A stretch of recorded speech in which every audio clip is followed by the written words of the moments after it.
good afternoon, everybody. Welcome to AgriGold once again. We've got 30 minutes for you here, hopefully action-packed. Basically, we're going to do something a little different this time. We've got three gentlemen up here that have seen their fair share of 300-plus bushel corn. All three of these guys are NCGA contestants, and we're going to just kind of let them tell their story. We got here on my right, Mr. Terry Vissing. He comes from southeast Indiana, and Terry's kind of noted to be a no-till farmer.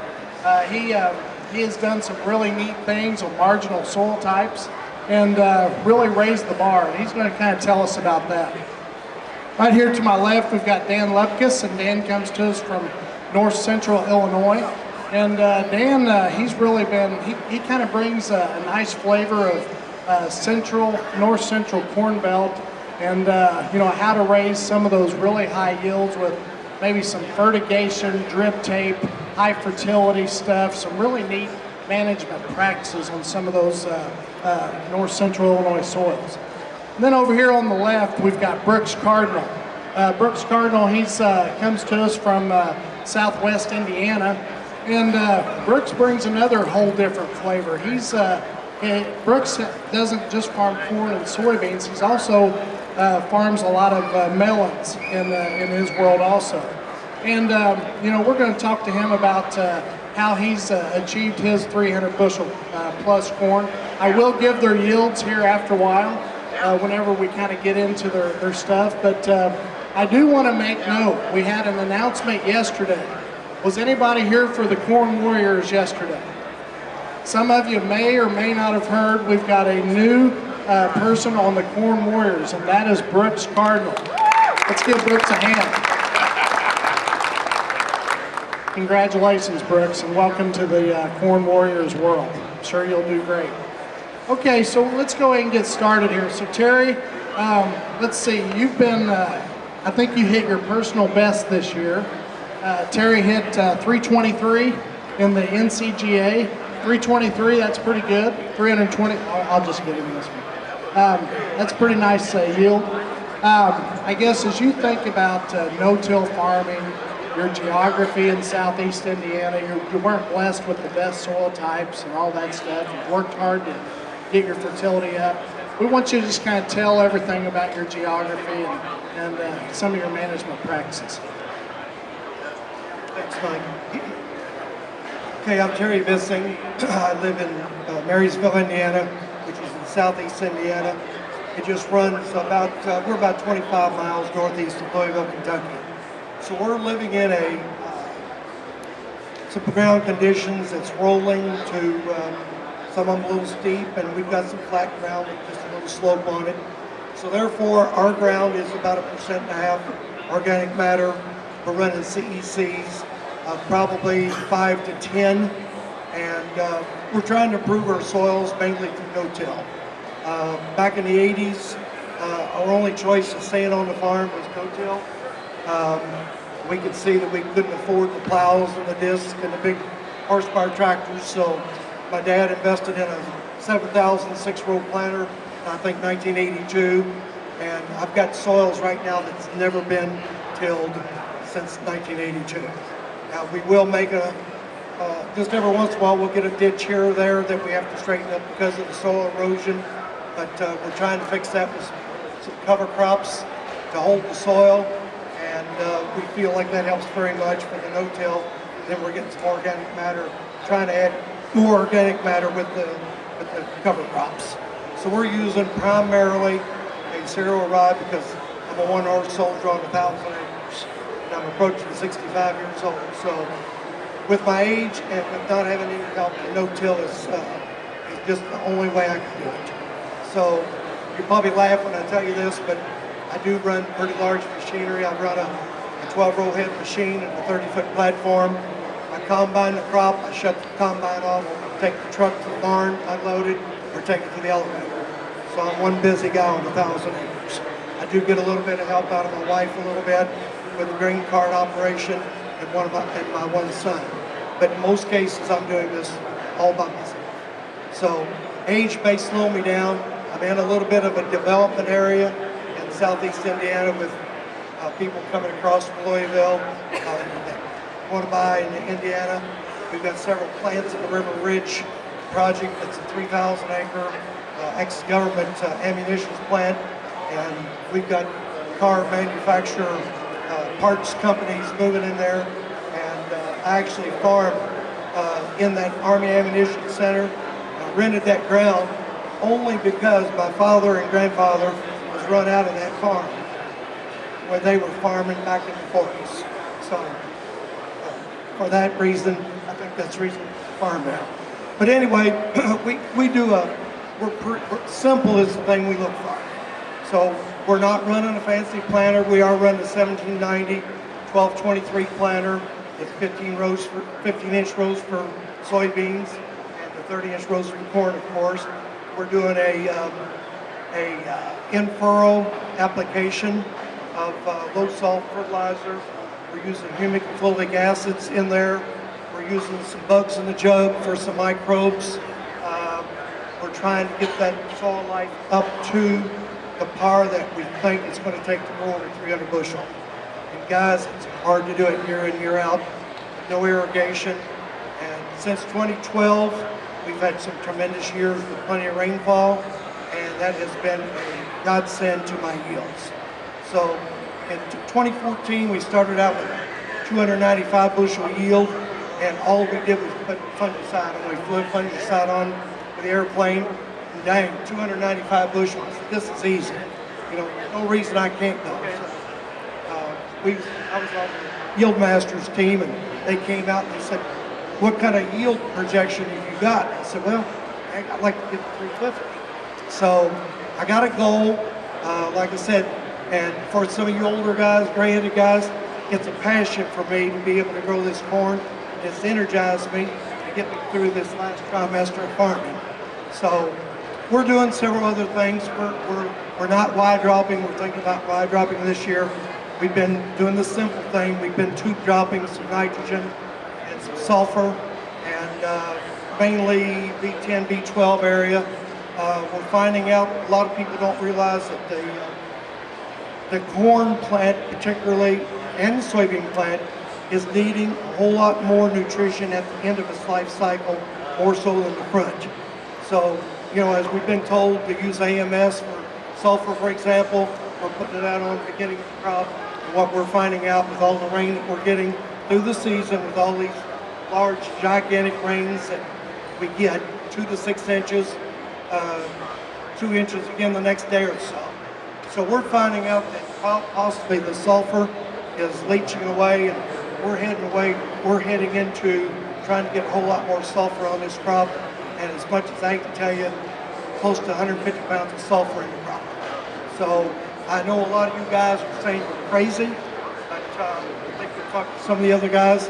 We're getting down close to 5 to 1 nitrogen sulfur. And most people you talk to don't know if that's even enough. So that's one thing I want you to be aware of. And but fertility-wise, I'm using maize spread broadcast with some potash, and we're going in there pretty much 3 to 4 times with trace elements, and we're doing tissue testing. We're soil testing every year now. I felt like 3 years, you know, the recommendation is 3 years. That's not enough. We're finding out we're changing our soil from raising these high yields. pH, one of the most important things in no-till production. Keep that no-till up with your pH, and we're seeing we need to spread lime every 2 years. So don't have to put a lot on, but you need to put it on. So, I can't really tell you. We're using, last year we tried a couple things new. We put a V10, we used Praxar on a V10. We have a lot of gray leaf spot because of no-till. We've got those populations 32 to 34,000, and our foliage is so strong that you can't really walk through it. You have to wear some glasses, safety glasses, to get through it without cutting your eyes. But we feel like we're doing a whole lot better job with the fungicides. Then at early brown silk, we wanted to come in at VT, but our corn was just growing so fast. By the time you get an airplane operator, it was just about going in the getting through there into early brown silk. We tried something this year. We put Triver Pro on at early brown silk, and 70 acres of my production field. It came back 3 weeks later, and our corn looked greener than most silage corn at 25%. Very healthy, and we had 3 entries. I think one at 298, one at 315, and one at 323. So that's my story. Thank you. All right, thanks a lot, Terry. So as you can see, no-till operation, pretty intense over here. And we'll come back to you here a little bit, Terry, for a couple more questions. So next guy we want to hear from, Dan Luepkes there from North Central Illinois. You know, when you think of North Central Illinois, what do you think of? Flat and black? Probably most of you do. Well, it's not necessarily the case on Dan's farm. So Dan, I guess as you look at your geography, you know, what are the yield levels that a lot of people see, strive for, the type of ground you're dealing with, your management strategies to hit your 300 plus bushel corn? Well, in our area, we actually have a lot of variable soils. My highest yielding farms actually are on our poorer soils now. They're sandier soils that we have implemented irrigation on, and we really paid attention to the fertility and a lot of the things that Terry's talking about doing.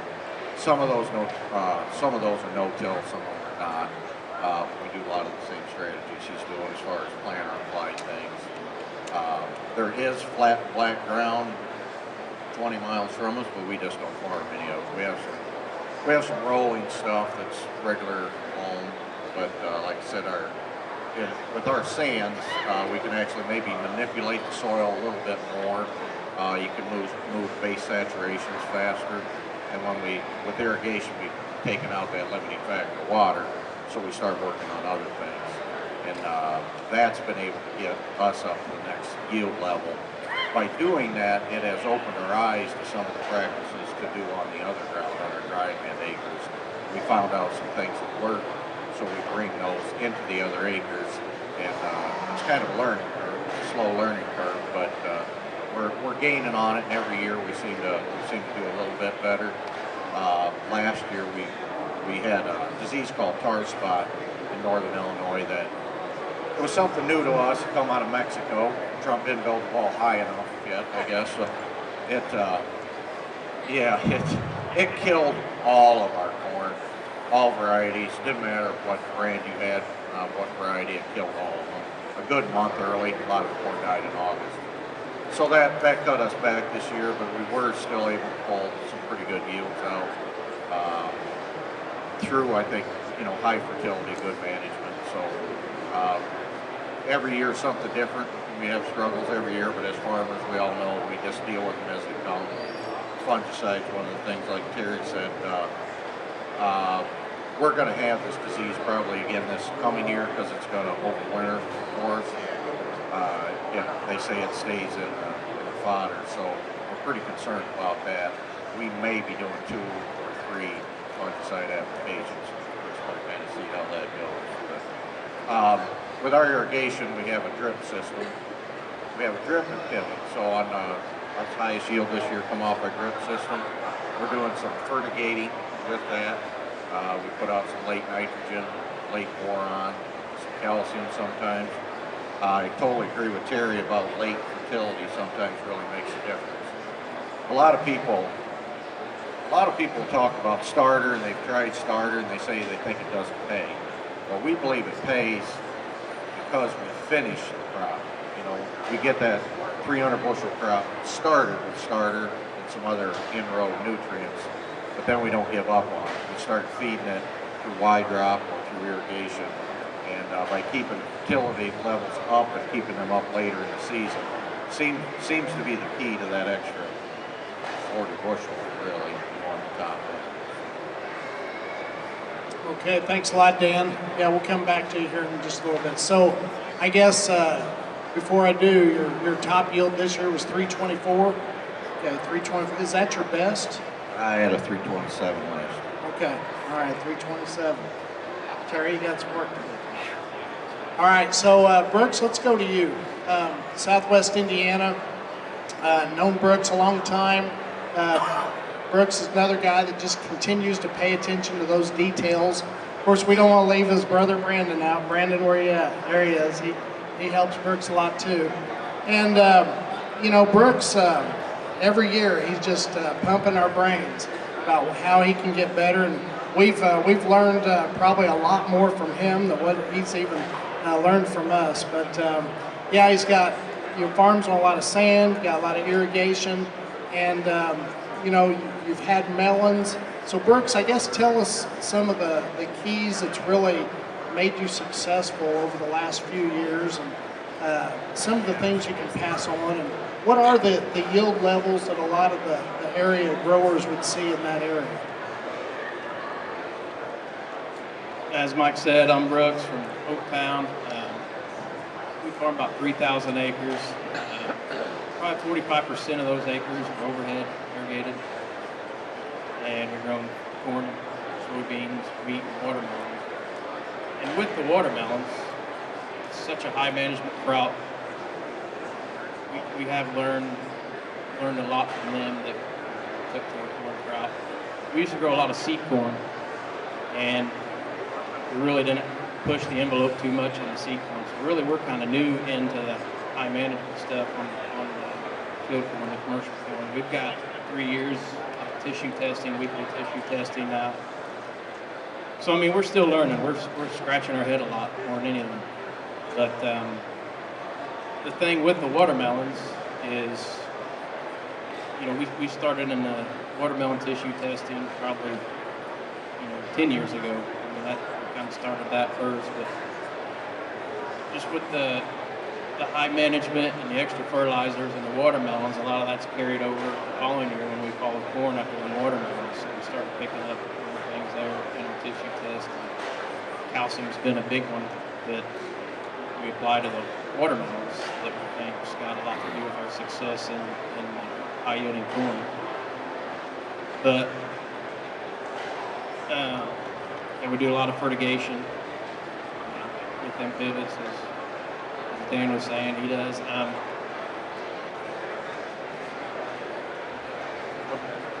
Did I answer a question? Oh yeah, sure have. So Brooks, I know you say you do a lot of fertigation with your pivots. I mean, I know you're putting a lot of nitrogen on.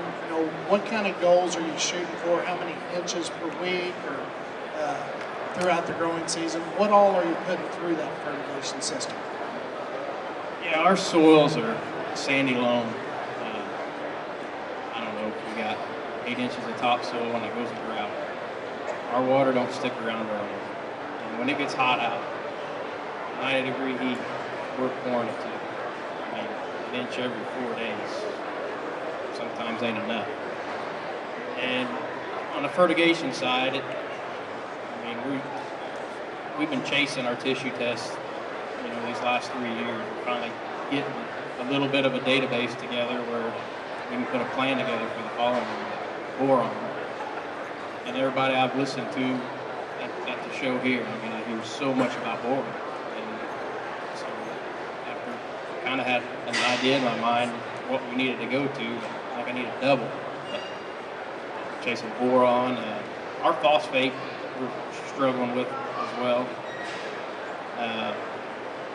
I guess on the fertigation side, it's boron, magnesium, sulfur. We're, like Terry said, on sulfur, we're not putting near what he is, but I think he's right. I think that's a limiting factor on our end. So we're always adding sulfur with the nitrogen. I try to put, I'm a good 50 units, and I'm not sure if I don't need to push that up, of nitrogen with the sulfur right before tassel.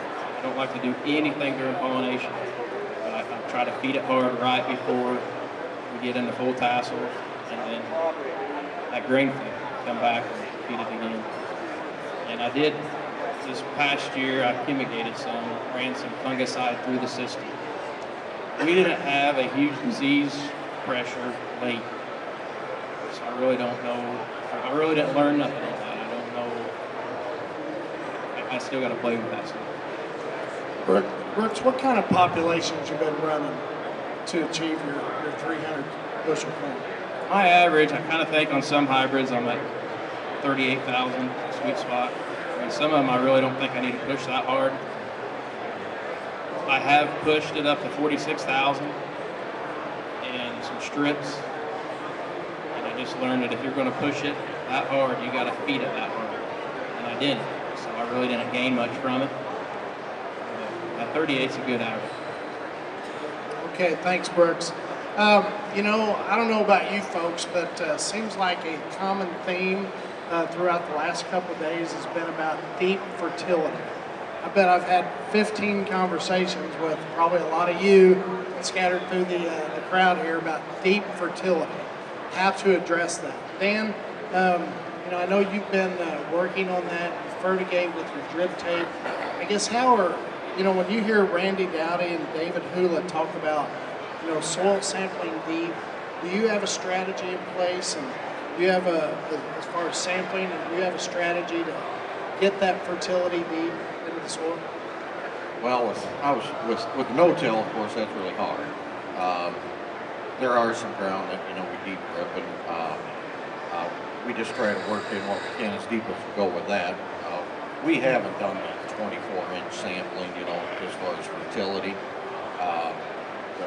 And I think there is a valid argument with that, but most of your root mass is in the top 12, so I guess that's what we're concentrating on. But as far as fertility, we do believe that, you know, base saturations of potash and things like that need to be higher than what we used to think they need to be. A lot of corn takes a lot of fertility. I mean, that's a base theme. If the crop's hungry, you got to feed it. You know, otherwise you're not going to get your goals out of a low testing ground. So, and that's what Brooks is talking about with tissue sampling. There's one thing about having your fertility on your soil test, but that may not correlate to your tissue sample, because some things like manganese or magnesium sometimes are not readily available. So there's certain products, you may have a high base saturation of magnesium, which we do, but we still come up low on our tissue samples. That's telling us that it's just not readily available. So through biology, we're trying to gain on that and then actually adding those products, and that's kind of what we're gaining through tissue sampling. But base fertility, I guess, like to say, answer the question, we haven't dove into the real deep fertility, but we are delving into high fertility. And some of that's we're starting to use some more manures, and just started with some chicken litter. Everybody else want to be like the guys. Use some chicken litter. Along with certain fertilizers. We actually are steering away from potassium chloride because of the salts in potassium chloride. More with potassium sulfate. Problem is it costs over twice as much, but it is more readily available and it's not as harmful to your crown. So there's things like that we look at every year in our fertility. All right, thanks, Dan. I guess another thing, you know, boron continues to be another mysterious nutrient. And Dan, I know you've done a lot of work with boron, and probably a lot of you in the crowd have been trying to make boron work some way, somehow. Probably just like us, you're using a pint, maybe a quart, maybe have figured out that, hey, we got to go to gallons, and maybe gallons closer to tassel stage to try to increase test weight or make those kernels heavier. But tell us about your boron strategy, Dan. Well, it's like I said, we play with it a lot. When someone tells you, you know, a quart of boron's gonna make the difference, well, it's really not. It's better than nothing. But a quart of boron of 10% is only a quarter pound of boron. You know, you really need 2-3 pounds of boron in a higher yielding, you know, maybe even more in a higher yielding crop. So we continually apply it. We put on about a half a pound with the planter, not in furrow. It's in a 3x3. We'll come in with another half to a pound in our side dress, a pound. You know, that's like a gallon or a gallon and a half of 10%. We still struggle with holding the boron in the soil. It's very soluble, it washes out of the soil. So our tissue samples, we can raise them up, but they will go back down. So we found you have to continually apply it. I think there's a lot of validity in late applications of boron or some other heavy metal, zinc. It may sound kind of silly, but these elements are heavy. If you pack more of these elements into that kernel, your test weight actually will increase. If your levels of boron are higher or zinc or some of these other ones, it actually will make a difference, along with the benefits of better pollination and the things that boron will do for you. So boron is a critical element. It's something really most everybody needs to be doing. Most soils do not naturally have it in it. Most soil tests will show they're low in boron, and that's because it's soluble. It's really hard to keep it in the soil profile. You need to look at it as like one of your yearly crop nutrients, just like nitrogen or sulfur. Try to put a dollar amount on what you're willing to spend on boron, because it's one thing you don't want to miss. Okay. Tell you what, folks, we've got about 5 minutes left. Are there any questions in the crowd for these three gentlemen? Dan, when do you stop putting the boron on? Well, I put it through my drip as late as early grain fill. Generally, I would say pre-tassel, would be the last app in a high yield scenario. But we have ran it later through some irrigation with, I think, success. Well, good question. He asked the question, well, if you don't have irrigation, how do you apply it? Well, your best scenario there is probably you could put a foliar in with a fungicide app. I'm not a big believer in foliar boron. It might be better than nothing, but I kind of like boron coming up through the plant, through the roots. But if you could come in with a side dress and put a pretty good load on, as late as you feel you could side dress your end and have a decent load of boron in with it then, that's probably your best case scenario to hold it later if you're not fertigating or fertilizing that way.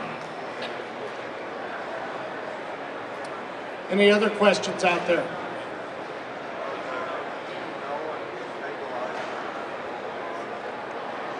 Are there any known stabilizers for boron to keep it from leaching? None that I know of. You guys? I don't know of any either. I think if you put it with a humic, which lots of times we have humics in with our nitrogen anyway, I think it helps. It's soft. For one thing, it's going to the humics will help soften the salts that are in the nitrogen and the boron also. And I think that's an organic form.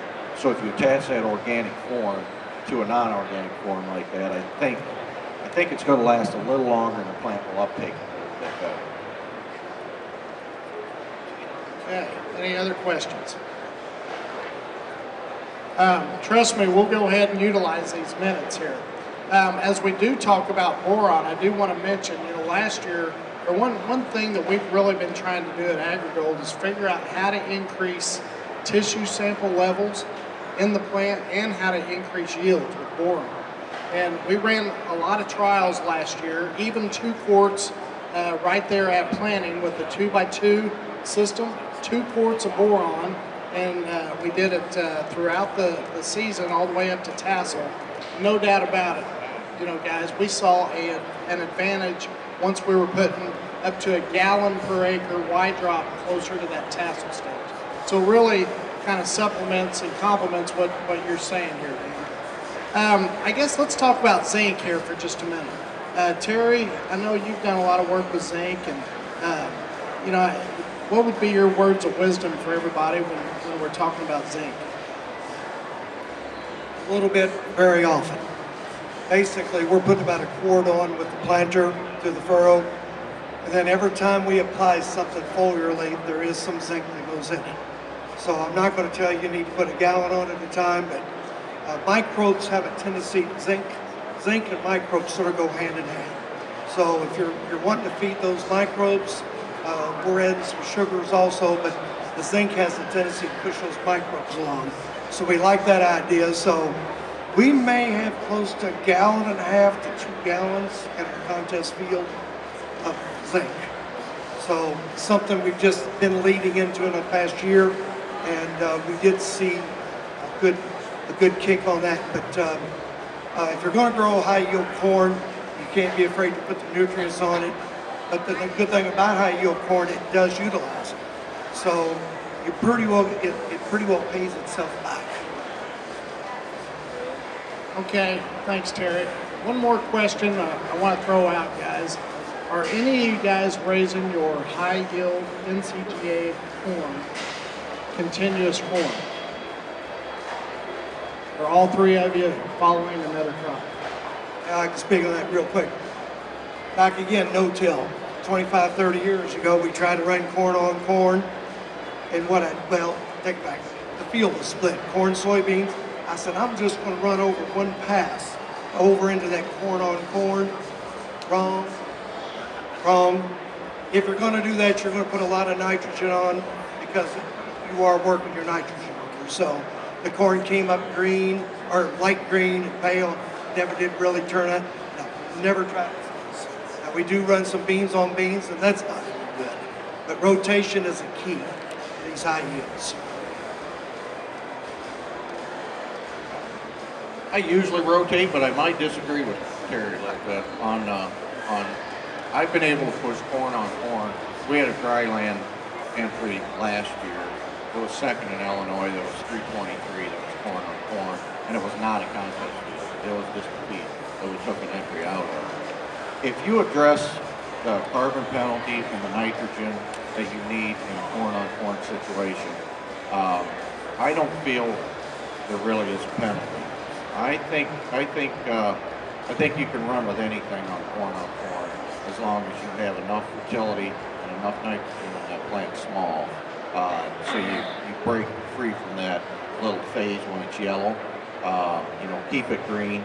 And to do that, you almost have to have an in-furrow starter and a 2x2 or 3x3 to keep enough nutrients and nitrogen really close to the roots when that plant is very small, V2, V3. You've got to have a pretty good load of nitrogen there to compensate for that residue and for the carbon penalty that you're probably receiving. So I think it can be done. I think you can do it for them.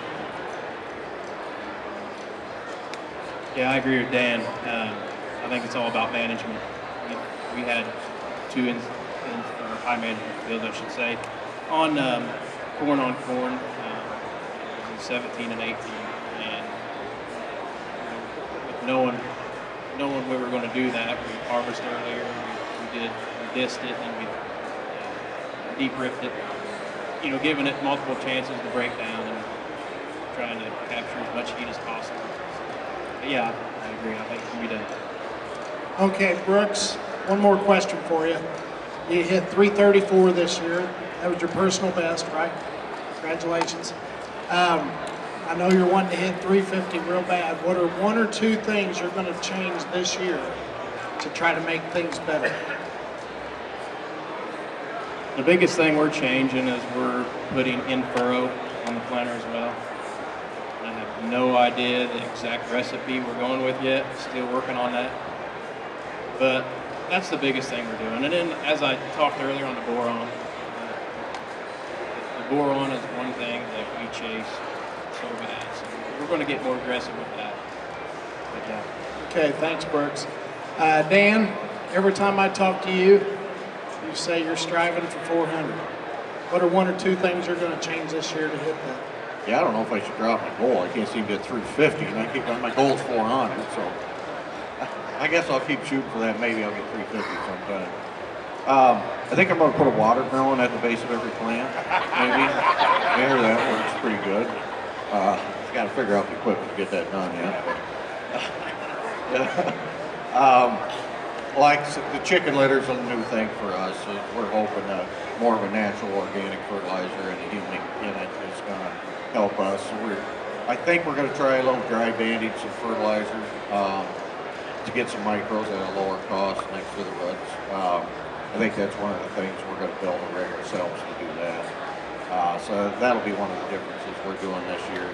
and we're always changing our recipe around a little bit, and I'm not always sure we're doing it right, but we keep trying different things. So we'll be trying a few different potash sources this year in some liquid forms, and seeing how that does for us. Okay, thanks, Dan. So, Terry, one more.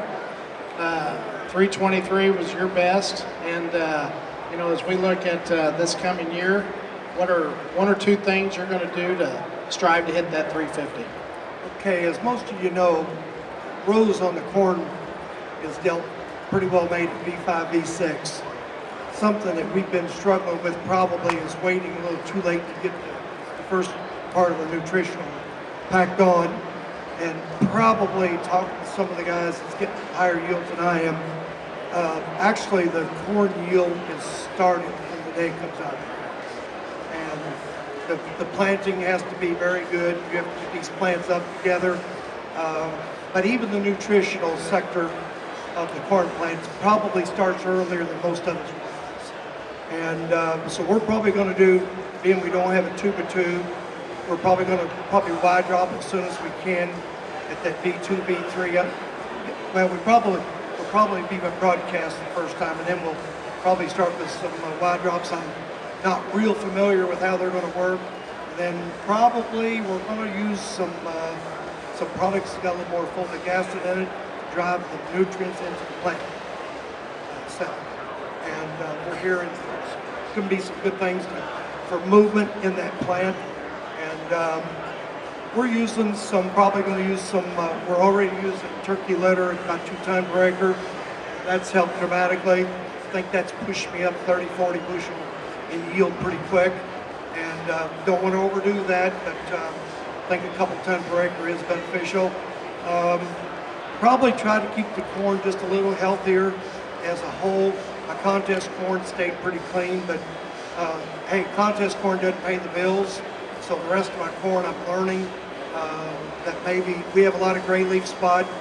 Back to the corn on corn, no-till with all the residue left over from the year before. It just sets up more disease. So that's another reason why I'm a rotational type guy. But in most cases, I think we can go to 350 because as many mistakes as I've been making, I'm not that far away. All right, thanks a lot, Terry. Thanks, guys. So I guess with that, I do want to thank these guys for your information. Wish you a lot of luck here going into 2019. Hope all of you guys meet your goals. Folks, we're going to wrap up. We've got another session coming up at 3 o'clock. We've got our Eastern Agronomy Manager, John Breen. He's going to talk about tissue samples, some things that we've learned, trying to make some sense of tissue sampling. We got some pretty neat data to kind of unveil here at the Commodity Classic. And then tomorrow morning, we got Dustin Bowling, our Western Agronomy Manager. He's going to be talking about Field GX, you know, genetics the AgriGold way. That's tomorrow morning right back here. So everybody, please try to make it back. So with that, let's give these guys a hand, and thanks for coming.